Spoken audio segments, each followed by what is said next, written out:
Fala galera, o Oscar chegando e mais uma crítica está no ar. Hoje o filme é Nickel Boys, que estreia daqui a poucos dias no Prime Video, sendo praticamente o American Fiction dessa temporada, né? American Fiction também era um filme do Prime Video, que não estava disponível em nenhum lugar, ninguém sabia como que ia assistir o filme, ele estreou só em poucos cinemas dos Estados Unidos.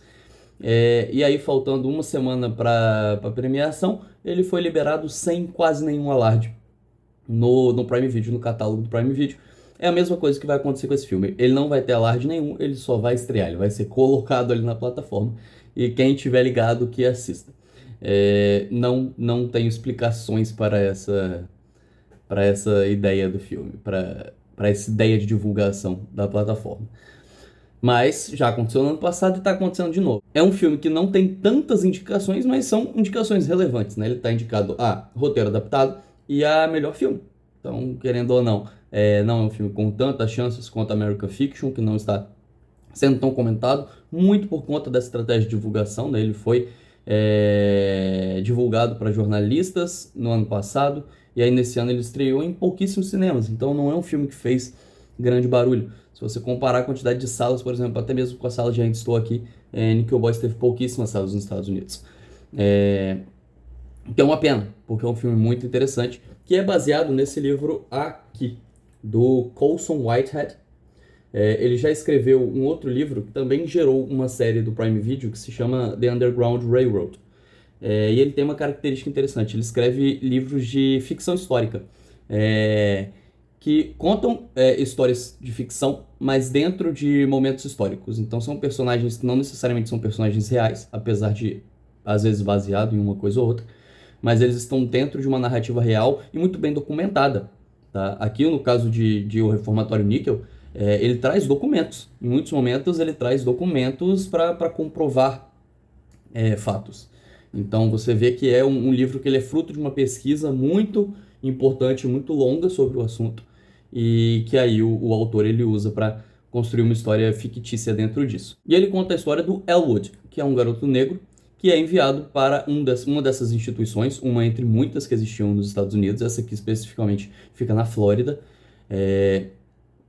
estado do sul dos Estados Unidos, e portanto um estado com uma carga de racismo muito grande, com uma história de racismo muito grande. E ele é enviado para essa instituição que reforma crianças, né? Um reformatório, uma instituição uma prisão para menores de idade, né? E aí ele passa a sofrer com abusos diários, conhece um amigo que se chama Turner, e a partir daí a gente vai conhecendo toda a história dele, incluindo o passado antes da prisão, o próprio dia a dia na prisão e o futuro. E aí eu tenho algumas coisas sim para dizer sobre o filme, em especial porque, como leitor do livro, eu não posso negar que eu senti falta de algumas coisas, sabe? Eu senti falta de uma contextualização maior, principalmente dessa contextualização histórica do estado da Flórida, do próprio surgimento das instituições. O Colson Whitehead ele faz um trabalho documental aqui muito forte e que tem muita importância pro desenrolar da narrativa. E o filme ele não traz isso. A proposta do filme não é fazer essa reconstrução documental, essa reconstrução histórica que o livro faz. E até por isso eu acho que ele é um bom filme para falar sobre material original e adaptação. Por quê? Como eu disse, né, o livro ele é uma narrativa ficcional, mas que tem ali um desejo, até por estar ancorada nesses documentos reais, né, o de usar esse protagonista para remontar um pouco a história da Flórida e do racismo na região. É até uma característica do próprio diretor, do próprio escritor, desculpa. O diretor não tanto, mas também. Mas é uma característica do próprio autor, né? The Underground Railroad também tem essa ideia. Ele volta lá para o período da escravidão, para falar de algo que ele usa personagens fictícios para documentar. É um caminho curioso e muito interessante, mas que não é seguido no filme. No filme nós temos um material completamente diferente, com um propósito completamente diferente, que dá para simplificar de uma maneira, que é criar uma experiência sensorial, em que nós estamos na pele desses personagens que estão sofrendo não só com o racismo, mas também com outros abusos que acontecem nessa escola, né? Abusos que são variados e que nem sempre estão ligados à cor da pele dos personagens. Mas a ideia é colocar o espectador na pele, né, das pessoas. E aí é o que nos leva à principal característica desse filme, que é ele ser filmado em primeira pessoa. Ele é todo filmado em primeira pessoa, desde o início. E lá no início isso é muito forte. É uma sequência de imagens, sabe? Como ele está vendo o Elwood criança, é uma experiência sensorial com várias imagens, sabe? Uma criança ali se ambientando no mundo, uma parada muito legal, que traz um pouco disso, sabe? A gente enxerga como ele enxerga o mundo. Então, como ele enxerga o Martin Luther King, como ele enxerga as lutas raciais, e isso cria um conjunto de imagens muito poderosos dentro do filme, com uma montagem muito interessante, principalmente. Eu acho que se o filme tivesse mais espaço no Oscar, as duas categorias que ele merecia estar seriam montagem e fotografia, que são consideravelmente dois destaques do filme. Depois que a gente conhece o Turner, e aí o filme ganha um segundo ponto de vista, deixa de ser só o ponto de vista do Elwood, né? O diretor começa a usar isso de forma até um pouco mais simples, não vou mentir, sabe? Eu acho que ele consegue, sem fugir da proposta que ele estabeleceu lá no início, ir para um cinema um pouco mais básico, em que é um plano contra plano. Então, em vários momentos ele fica trocando do ponto de vista do Elwood pro Turner em diálogos, e que se a câmera não mexesse um pouquinho, não tivesse a mão dos personagens assim na frente, a gente não diria que é em primeira pessoa, sabe? Porque é um plano contra plano bem simples para brincar com esse diálogo. Mas isso não necessariamente me incomoda. Eu acho que ele consegue manter a ideia até o final, inclusive adicionando um outro ponto de vista em dado momento do filme, e que tem muito a ver com a reviravolta.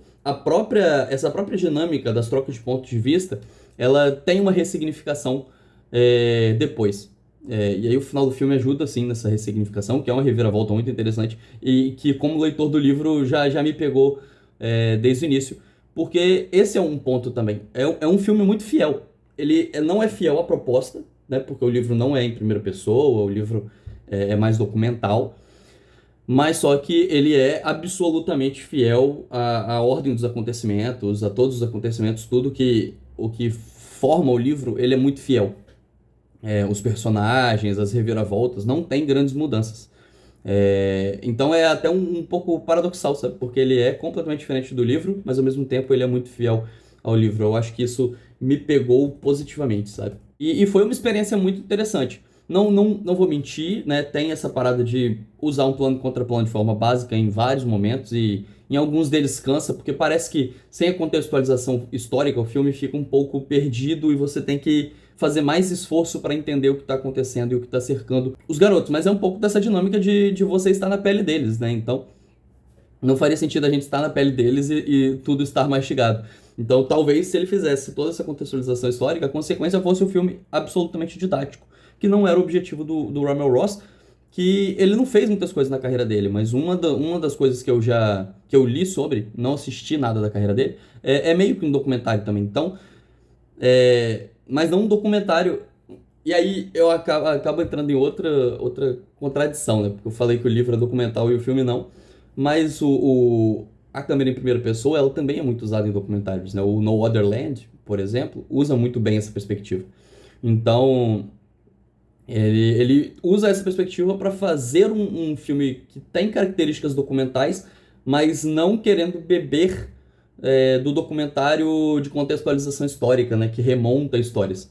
Então, eu acho que diz muito sobre a característica do diretor também, e acaba sendo uma experiência muito forte, sabe? É incrível você vivenciar aquelas situações na pele deles, e isso aproxima os personagens do espectador. Não existe uma barreira. A câmera não é uma barreira para a gente vivenciar aquelas histórias.